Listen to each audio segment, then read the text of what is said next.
Well, June 20th was a very interesting day. We had council that evening before, and that's when we got notified that there was going to be some extra rains coming.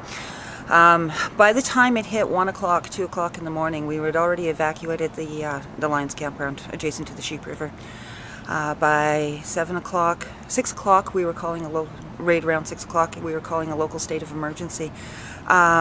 Evacuating, by 7 o'clock we were evacuating residents in the Northwest District and as well as the businesses. By, shortly before noon, the water was peaking. It breached the Lions campground. There was, the bridge was, it was the next day that the bridge was,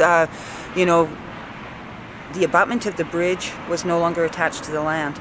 We had lost all of our communications, so we've lost our telephones, we lost our internet, we lost, we had one power pole or one hydro pole, or whatever we call them these days, that had the connection to the hospital. We'd lost our water treatment plant, we lost our wells, and we lost our businesses. That were, had been flooded in that area, so the grocery store wasn't open, the gas station couldn't open, a lot of affected people.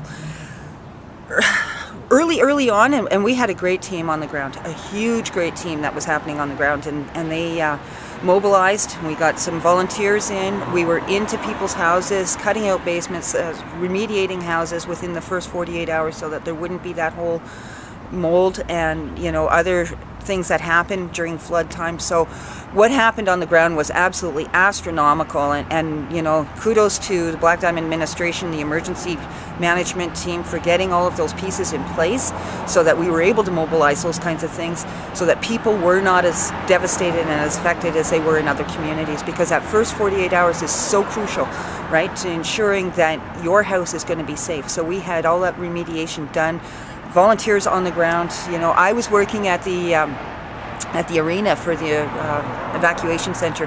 We were feeding the volunteers, we were feeding the displaced people from all the regions. We were collecting food, we were collecting household goods, and for disbursement, right, throughout the region. And so what wasn't available in other communities, people could come to the regional arena and use it as part of an evacuation supply place.